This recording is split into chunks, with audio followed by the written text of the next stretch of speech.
Stand up, New York Giants fans! Welcome back, football fans. I am super excited. I've got Ian from Jet Central back on the channel. This week, we're going to do our third top 10 installment. My subscribers chose for us to debate on the top 10 pass rushers in the NFL, and there were so many good ones. I am so curious to see who you got on your list, Ian. How you been, buddy? Yeah, man, I'm doing good. Thanks so much for having me on the show. But before we get into the top 10, let's talk a little bit about the honorable mentions. Who do you got on that list? As I said, there are so many great pass rushers. So in our past episodes, we had the four honorable mentions. This week, I chose six because I couldn't knock it down to four. There was so many great pass rushers. So my six honorable mentions were Melvin Ingram of the Chargers, Fletcher Cox of the Eagles, DeMarcus Lawrence, D. Ford, T.J. Watt, and Jadeveon Clowney. All of them tremendous players. Yeah, good stuff. I mean, my list is pretty similar to yours. Cam Jordan, T.J. Watt, Ryan Kerrigan, D. Ford, Ezekiel Ansah, and Melvin Ingram. Melvin Ingram's a beast. And we'll get started. Who do you got at number 10? Yeah, so number 10, I got a guy who he's not really high on a lot of people's boards, but it's Deforest Buckner of the San Francisco 49ers. I mean, this guy had 12 sacks, okay, and virtually he's the only pass rushing option on that 49ers defensive line. Absolute beast. I mean, he's 6'7", 300 pounds with so much upside. I think especially if the San Francisco 49ers draft Nick Bosa in, this upcoming draft or sign a big free agent, I think DeForest Buckner's potential is it could just be through the roof, right? Or not his potential, but his production, because this guy does so much with so little around him as far as pass rushers go. I mean, he's, like I said before, he's the only option to get after the passer, and yet he still has 12 sacks. And the guy's just an animal, absolute animal. Yeah, he almost cracked my honorable mention. You bring up very valid points with him. They don't have a ton of talent on that defense, and he doubled his sack total from the year before. I think he had 6 last year. It's his third year in the league. He had a breakout campaign, and he certainly deserves to be considered for the top 10. Number 10, I have a guy that you had in your honorable mention, mainly for his consistency. I mean, this guy every year is double digits in sacks. I think he's made the last 3 Pro Bowlers. Ryan Kerrigan of the Washington Redskins, he's been fantastic the last 3 years. He made another Pro Bowl this year. I think he's made 4 of the last 5, and he's been double-digit sacks almost every year over the last 5 or 6 years. And he's by far the best player on that Washington Redskin defense, in my opinion. And, I mean, he's just a great pass rusher, and he's very consistent. That's why I had him at number 10. Yeah, consistency is key, especially with Ryan Kerrigan. I mean, he's dominating. Who do you have at number 9? Number 9 is the same reason I had Kerrigan. Again, consistency. Cameron Jordan, best player on that Saints defense. He's been the best player for a number of years. He's been to 2 Pro Bowls. But the thing that really stood out to me when I looked at his numbers, he's been in the league for 8 years. He hasn't missed a single game. He's out there every single Sunday, and that's extremely valuable. And the last 2 years, he's really broken out. He's had 25 sacks over the last 2 years, and I just think he's one of the most consistent defensive ends in football. That's why I got him at number 9. He's also very good against the run. Yeah. Cam Jordan's a great player. I had him in my honorable mention list. At number 9, I had Chris Jones, the defensive lineman from the Kansas City Chiefs. I mean, this guy had 15.5 sacks this past season. He just popped off this season with production.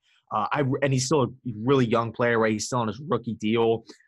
This is a guy right now, Chris Jones, where if the Chiefs can get one more guy on the defensive line, Chris Jones is just going to be an absolute force. I mean, out of Mississippi State, I mean, this guy is just an absolute beast. And, he made the Pro Bowl, or he's going to make the Pro Bowl this season. Probably won't play because, you never know if they're going to make the Super Bowl. But if the Chiefs make the Super Bowl, he won't play in the Pro Bowl. But long story short, Chris Jones is an absolute monster. The production this season was off the charts. And I like Jones at number 9 heading into next season.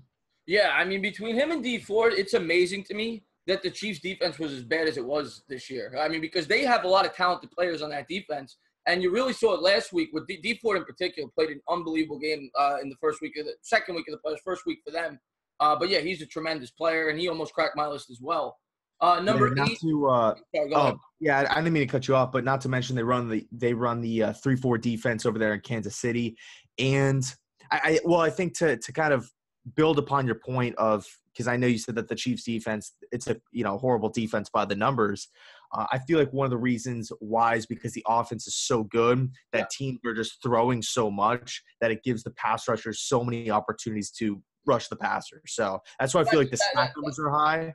That's Yeah. a good point. That might be why he had as many sacks as he did, because the other team's always trying to play catch-up. That's a great point you bring up. Number 8, I have Joey Bosa. Joey Bosa probably would have been top 5 or 6 for me had it not been for his injury history. The guy only played, I think, 6 games last year. This year, rather. He only played 7 games. The year before, he missed like 2 or 3 games. But he has 28.5 sacks in 33 career games. So, I mean, he's only played 2 seasons worth of games in 3 years, so he has missed time. But he is a tremendous talent. He was the number 3 overall pick for a reason. And he has – the sky's the limit for this guy. This guy could end up being the best pass rusher in football. That's how good he is. He's just got to stay healthy. So that's why I got him at number 8, health concerns. Yeah, interestingly enough, I have Joey Bosa at 8 too, and I was going to bring up all the same points. I would have had Joey Bosa probably top 6 if he wasn't getting hurt all the time. He just missed too many games, right? At some point, the injuries are going to catch up to him. I don't know when that's going to be, but as of right now, he's still a top 10 pass rusher, no doubt, but it's just the injuries. How can you put a guy in the top 6 if he always misses half the season? Yeah, who do you think's going to end up being a better player? I'm just curious, him or his brother? I think Joey's going to be better. Yeah, I agree with you. Joey's stronger. Nick, what the scouts say is better technique, but Joey's a better athlete. Yeah, I like Joey compared to Nick. Yeah. Number 7, I have Chandler Jones. Chandler Jones is a phenomenal player. He has 30 sacks over his last 2 years, and he's by far the best player on that team. And he was great with the Patriots, too. Great pass rusher. He's been to 2 Pro Bowls, 1-time All-Pro, and he's been double-digit sacks in each of the last 4 seasons. Again, a guy who's extremely consistent. He gets overlooked because he's on the Arizona Cardinals, but he's a great player, and that's why I got him at number 7. Yeah, my number 7 guy is DeMarcus Tank Lawrence. I mean, this guy over the last 2 seasons has just dominated the NFL. You know, he was a first-round pick with a lot of potential out of Boise State, and he never really lived up to it his first few seasons, right? He just battled some off-the-field stuff, battled injuries. But then once this guy – all of a sudden it just clicked for him, and he's just been on a tear. He's a loudmouth, and I like that. He gives the Cowboys defense a lot of attitude. And if I'm the Cowboys – I mean, yeah, you have a lot of free agents this upcoming offseason period, but I feel like it's a must. You've got to re-sign Lawrence. He's an absolute beast off the edge. Yeah, I had Lawrence in my honorable mentions. As a Giants fan, I know how good that guy is, and he's going to be a free agent. Maybe my Giants shouldn't play for him. He's a tremendous talent. New York Jets. Let's go. At number 6, this is based upon more that I think he's going to break out even more next year. Bradley Chub, a guy that my Giants were rumored to be interested in this year's draft. Tremendous talent. The guy is an unbelievable athlete. Tremendous talent. The record for most sacks ever by a rookie is actually held by Javon Curse, the Freak. 14.5 sacks in a rookie season. He had 12 this year. So he was among the 5 highest sack totals ever by a rookie this year. Now, a lot of people would say it's because Von Miller's on the other side. That does help him somewhat. But Bradley Chubb, many people said was the most talented player in this year's draft. I mean, either him or Saquon Barkley. That's what most people said overall prospect. And he's a tremendous defensive end. I think he's going to have an even better year next year. I like Chubb a lot, and that's why I got him at number 6. Yeah, I love Chubb. And for the same kind of reasons why you had Chubb so high on your list, that's why I'm putting Myles Garrett at number 6. This guy, I mean, when you look at him, he makes like NFL players look like high schoolers. This guy's built, he's 6'5", I believe, 285, 295 pounds. Guy is an absolute monster. Now, yeah, he does have a really talented defensive line next to him, right? Guys like Ogunjobi, guys like Emmanuel Ogbah lined up on the opposite side, right? The bookend defensive ends, they run the 4-3. But Myles Garrett is such a beast. He's so young, too, which I love. Going into next season with Pittsburgh kind of trending down, with Baltimore kind of up in the air, what's going to happen with Harbaugh, what's going to happen with Lamar Jackson, what's going to happen with Joe Flacco. And then the Cincinnati Bengals, they're just in complete rebuild mode. I look for Myles Garrett just to dominate next season, absolutely dominate. You took the words right out of my mouth because he's my number 5. Myles Garrett, I'm picking him right now to win Defensive Player of the Year next year. That's how good I think this guy is. This guy is a freak. People said he was running – I think at the combine he ran about a 4.55 40, maybe a 4.6. But in college, they said this guy was running a 4.4 40. This guy is a ridiculous athlete. He runs as fast as running backs, and he's as strong as anybody in the league. His arms are also ridiculous. I think he has 35-inch long arms, which is ridiculous. I mean, he is the perfect specimen. And it really showed this year. He broke out. He had 13.5 sacks this year, and he grew up his rookie campaign. I mean, Myles Garrett to me is the future of the league. This guy is a phenomenal pass rusher, and that's why I got him at number 5. Yeah, it's crazy. It's funny. Actually, if you type in Myles Garrett high school, right, when he was a high school football player, just type that in on Google Images. There's a picture of him running around with his teammates, and he's just so much bigger than him. It's just like you look at Myles Garrett and you think he's already in the NFL. It's so funny. But number 5, I got Chandler Jones. I know he was on your list somewhere. Chandler Jones is just – I mean, he's such a great player. He's been doing it for such a long time. I feel like another thing that's really helped Chandler Jones or Chandler Jones' case as far as being a top 10 pass rusher was he did it with the Patriots, and now he's doing it with the Cardinals. I mean, so he's worked with 2 different systems, with 2 different teams, 2 different coaches. The guy's an absolute animal. He's getting up there in age, but he still manages to just dominate the league. And he's actually the older brother of John Jones, too, the UFC fighter. So Chandler Jones, consistency is key, like I said before. He racks up a ton of sacks every year, no matter what. I feel like no matter if he misses games, if he plays all the games, it doesn't matter. His numbers are always the same, and he's just an absolute monster. Yeah, with Chandler Jones, you know what you get. Every year you get between 11 and 15 sacks, and he's the epitome of consistency, which is what you look for in a football player. Number 4, I have, if it wasn't for injuries, this guy would probably be one on my list. He missed basically the last 2 years before this year, and everybody's talking about Andrew Luck as comeback player of the year. J.J. Watt should be getting consideration. This guy had an unbelievable season. He had 16 sacks. He's had 2 years in his career where he's had over 20 sacks. He is perhaps, when he's on the field, might be you could argue is one of the top 3 or 4 pass rushers in the history of the sport. That's how good of a talent this guy is, and he is phenomenal. I mean, as I said, he has 20 sacks twice. He's just ridiculous. He's ridiculous. J.J. Watt, if it wasn't for injuries, would probably be one on my list. But because of the injuries, I had to put him at 4. Yeah, J.J. Watt's going to be one of the best defensive players ever to play this game. He's number 4 for me as well. I mean, you took the words right out of my mouth. The guy is an absolute stud.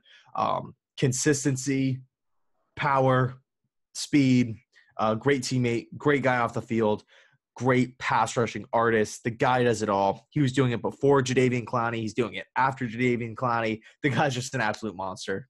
Yeah, there's not much more to say than that. And that's probably what we're going to pretty much say for the last 4 guys on our list, because I think anybody that's making one of these lists, you're going to have the same top 4. It's just a matter of order. Number 3, I have Khalil Mack. And Khalil Mack, you could argue be number 1. I don't know if he's number 1 on your list, but he is phenomenal. You saw the impact that he had on the Chicago Bears this year. He did only have 12.5 sacks, which is not as much as a J.J. Watt, but he is just a complete – he changed that defense. That Bears team, he added at least 4 wins to that team. Khalil Mack is a phenomenal player. I think he's won Defensive Player of the Year at least once, might have been twice. And he's like a 3 or 4-time All-Pro. He is unbelievable. And I got him at 3. There's not much more to say than that. I mean, he's just the epitome of a great pass rusher. That's why I got him at 3. Yeah, I had Von Miller at 3. And I like Von Miller more as an overall player than Khalil Mack. But as far as this list goes, as far as just the pass rushing abilities, I have Von Miller at 3. I think you take a look at what Von Miller has done over his career. It's just fantastic. It's amazing. I mean, there's only really 4 players that, and, coincidentally, it's the top 4 on our list. The top 4 players, defensive players in the league that can just turn around a game no matter where they are on the field. And normally you see that trait with quarterbacks, right? Aaron Rodgers, Peyton Manning, Drew Brees. But on defense, it's really rare. Darrelle Revis kind of had that. Ray Lewis kind of had that. Ed Reed, Polamalu, where they just, wherever they are on the field, they're just making an impact. And you could see that with Von Miller. But like I said, this is the top 10 pass rushing list. So that's why I have him at 3 as opposed to 2 or 1. Yeah. I mean, like I said, these top 4, you can put them wherever you want. They're all unbelievable players.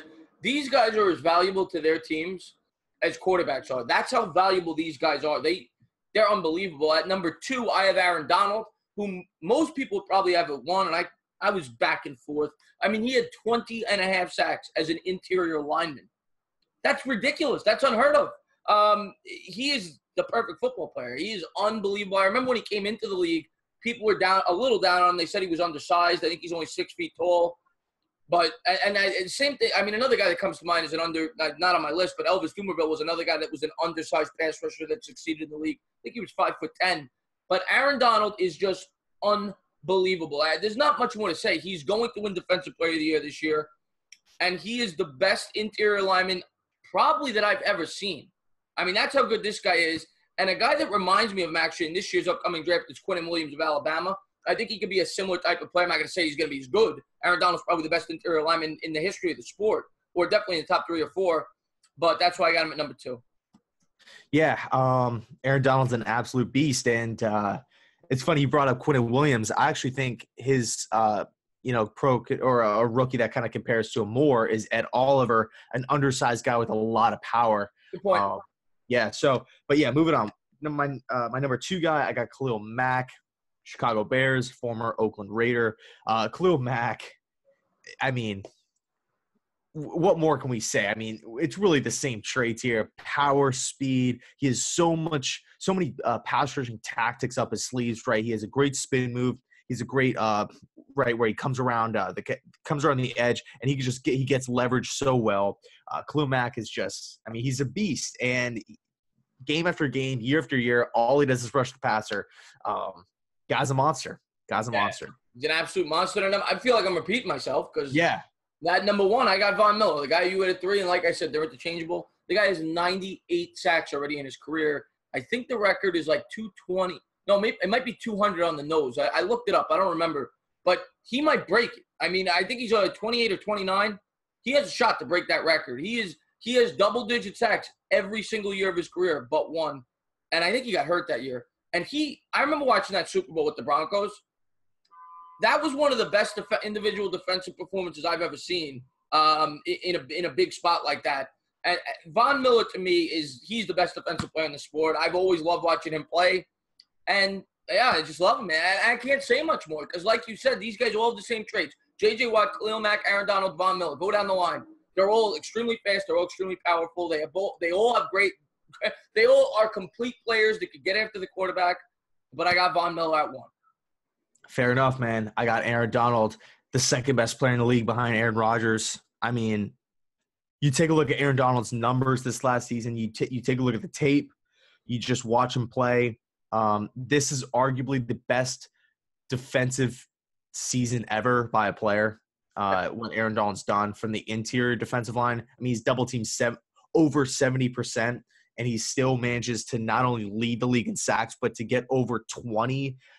That is insane to me. And granted, the Rams' defensive line is really talented, but at the end of the day, Aaron Donald's getting the job done. He's getting the job done like nobody else in the league has done in the last 5 years. Aaron Donald is – the guy is a freak, man. Absolute freak, and I love him, and he's number 1 on my list. Yeah, and I go back to your point. I forget who it was.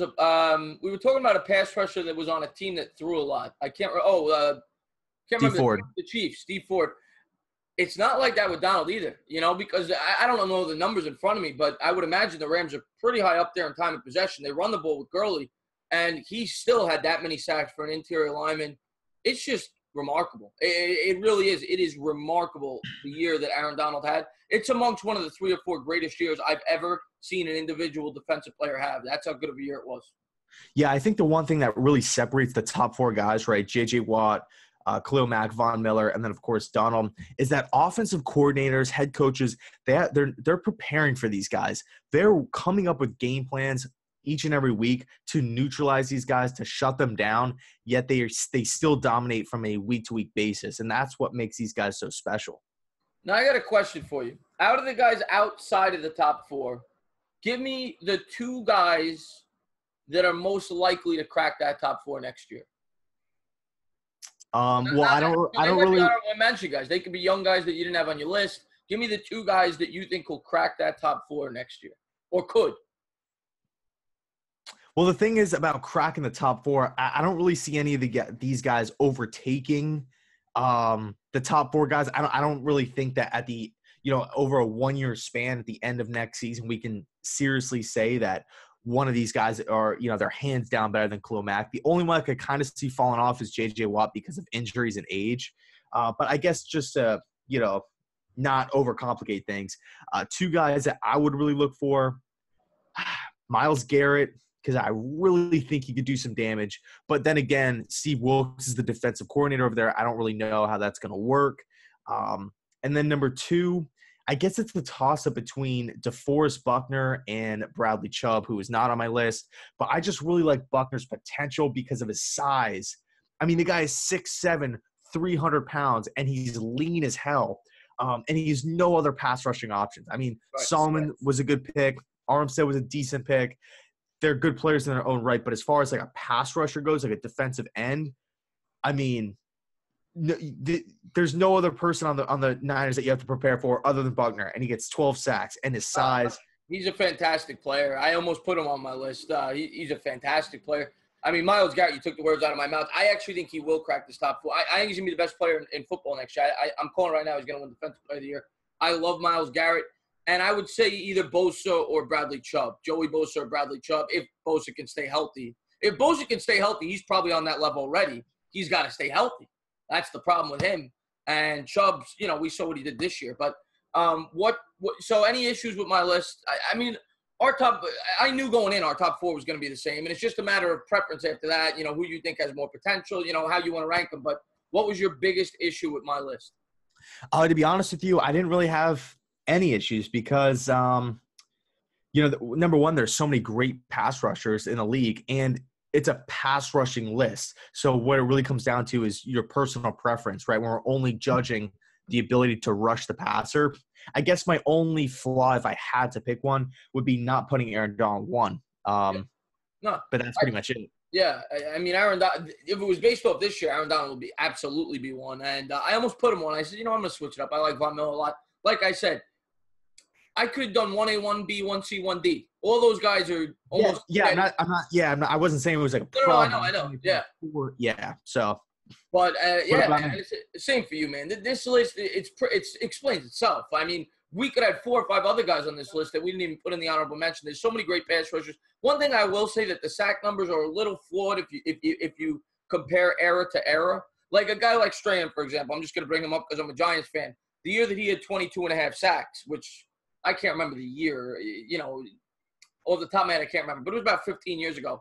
The game was different back then where the quarterbacks didn't throw as much. So 22.5 sacks back then is more impressive than 20.5 sacks now. But the fact Aaron Donald was an interior lineman. But I'm just saying, like, pass rushers have more of an opportunity to get sacks nowadays than they did back then.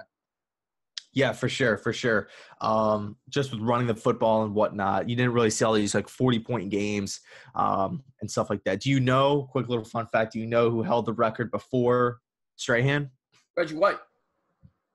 Mark Gastineau. Are you sure about that? I could have sworn he broke Reggie White's record. Mm-mm. Oh, Strahan gave him it. Or Brett Favre gave Strahan. Brett Favre did give it to him. I'm not gonna lie about that. I remember watching that as a kid. Brett Favre called the I think it was a play action. He rolled out, he fell on his butt, and he let Strahan tackle him. And he ran right into the sack. Yeah, I remember watching. I was happy as a Giants fan, but you're right, he gave it to him. But it was a fantastic year nonetheless. Yeah, but yeah, man, great list, and I had a great time doing it as always. Yeah, man. Again, I want to thank you for coming on. I can't wait to do this next week. And, as always, cheers.